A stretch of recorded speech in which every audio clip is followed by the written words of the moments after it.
రాష్ట్ర వ్యాప్తంగా సంచలనం సృష్టించిన నకిలీ నోట్ల ముఠా కాల్పుల కేసులో ప్రధాన నిందితుడు ఎల్లంగౌడ్ను పోలీసులు మీడియా ముందు ప్రవేశపెట్టారు.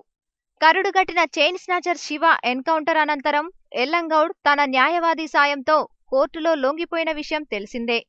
నకిలీ నోట్ల ముఠా పూర్తి లింకులు తెలుసుకునేందుకు ఎల్లంగౌడ్ను పోలీసులు లోతుగా విచారించారు.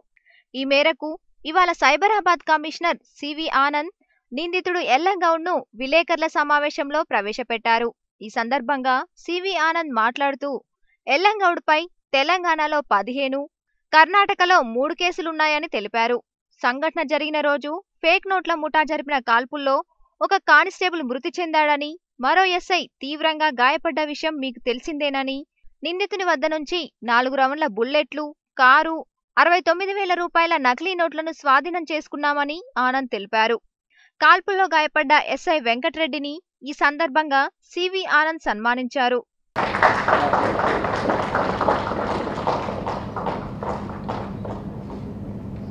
బిజినెస్ సెటిల్మెంట్లు ఇవన్నీ ప్రారంభించాడు. అయితే అక్కడ లోకల్గా పిలిపించి ఏదైనా డిస్ప్యూట్ ఉంటే దాంట్లో ఇతనికి అవసరమైన విధంగా సెటిల్మెంట్ చేసి భయభ్రాంతులు చేసి కంప్లైంట్స్ని మరి భూ కబ్జాలు ఇవన్నీ కూడా చేయడం ప్రారంభించాడు.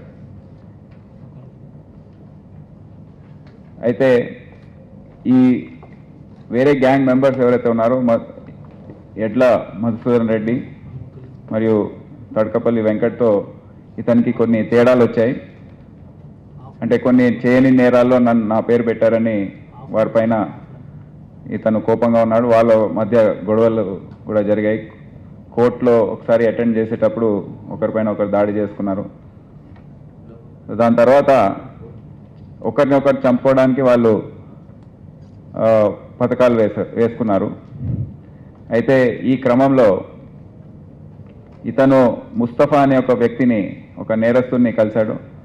దాని ద్వారా ఒక వెపన్ కొనడానికి తీవ్రంగా ప్రయత్నించి 80,000 రూపాయలకు ఈ 7.65 కంట్రీ మేడ్ రివాల్వర్ ఏదైతే ఉందో, ఇతను ఈ వెపన్ రికవరీలోనే మాకు ఈ ఆలస్యం అయింది. ఈ వెపన్ ఇవ్వడానికి ఇతను ఆలస్యం చేశాడు. సో మాకు తెలుసు, ఈ సమాచారం మాకుంది. ఆ రోజు కూడా నేను ప్రెస్ ముందు కూడా చెప్పాను ఇతని దగ్గర తుపాకీ ఉందని. అయితే ఈ తుపాకీతో సహా వస్తే కానీ మేము సరెండర్ ఒప్పుకోమని చెప్పడం జరిగింది. అయితే ఈ వెపన్ 80,000 రూపాయలు కొన్నాడు. దీనికి 4 రౌండ్స్ ఉన్నాయి. ఈ పర్ఫెక్ట్ వర్కింగ్ కండిషన్లో ఉంది. ముస్తఫా అనే ఇతని ఇంకో సహచరుడు ఎవరైతే ఉన్నారో అతన్ని ఆ రోజు ఎస్ఐ వెంకటరెడ్డి కాల్చి చంపాడు. అతని ద్వారా ఈ వెపన్ కొనడం జరిగింది. మోస్ట్ ప్రాబబ్లీ ఇది బీహార్ అటువైపు ముజఫర్పూర్ సైడ్ నుంచి తీసుకొచ్చినట్టు సమాచారం. సో ఆ కాంటాక్ట్ ఏంటి, దానిపైన మేము ఇంకా ఆరాధిస్తున్నాము ఏ విధంగా ఈ సభ్యులు తీసుకొస్తున్నారని. సో ఆ రోజు జరిగిన సంఘటనలో మా టాస్క్ ఫోర్స్ ఏదైతే ఉందో, జోనల్ టాస్క్ ఫోర్స్, ఈ నకిలీ నోట్ల ముఠాని పట్టుకోవడానికి, రెడ్ హ్యాండెడ్గా పట్టుకోవడానికి అన్ని ప్రయత్నాలు చేస్తున్న సందర్భంలో ఈ దాడి జరిగింది. దీంట్లో మా ఎస్ఐ కానిస్టేబుల్ అయితే కానిస్టేబుల్ని ఈ ఎల్లం గౌడ్, ఈశ్వర్రావు కానిస్టేబుల్ని ఎల్లం గౌడ్ స్వయంగా కత్తితో పొడిచాడు. గుండె పైన పొడవడంతో ఇమీడియట్గా అతను అక్కడే కొలాప్స్ అయ్యి హాస్పిటల్ తీసుకెళ్తున్న సమయంలో అతను చనిపోయాడు. అయితే ఎస్ఐ వెంకటరెడ్డి పైన ముస్తఫా అనే వ్యక్తి దాడి చేశాడు, తీవ్రంగా పొడిచాడు.